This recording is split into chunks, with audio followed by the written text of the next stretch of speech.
Who would ever boast about their weakness? In fact, we're wired to do exactly the opposite of that, to boast about our strength, or at least to give the appearance that we're getting stronger and faster and bigger and better. It's just the way our society is, and that's why the way our hearts are as well.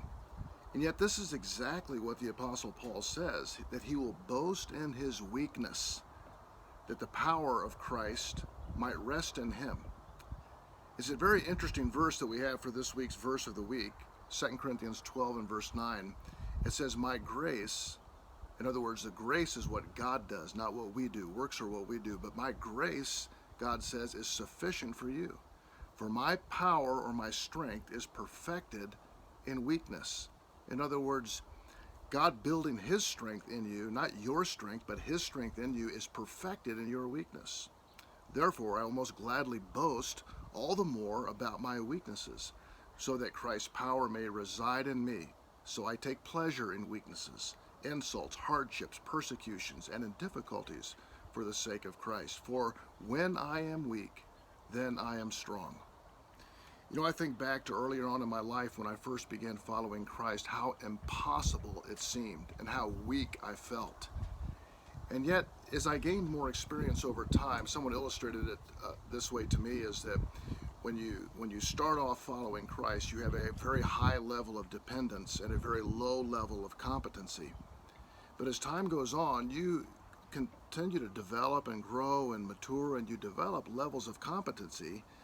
And all the while, you don't see that what's slipping away is that dependence upon him.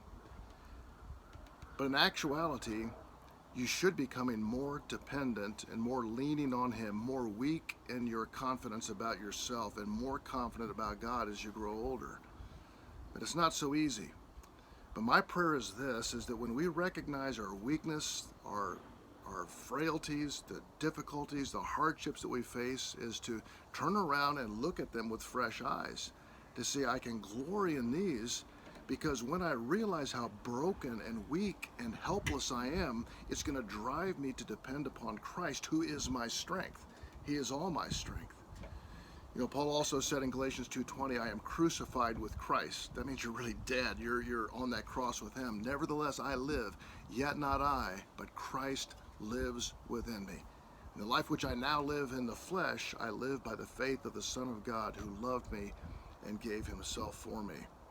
So when you start to feel weak and frail and incapable, thank God for that. And if you feel strong in your own strength and are starting to feel like you're riding the waves pretty high, realize this, that God may have to bring you back again to levels of brokenness so that his strength might overtake your life and not your own. I hope you have a great week. Take care.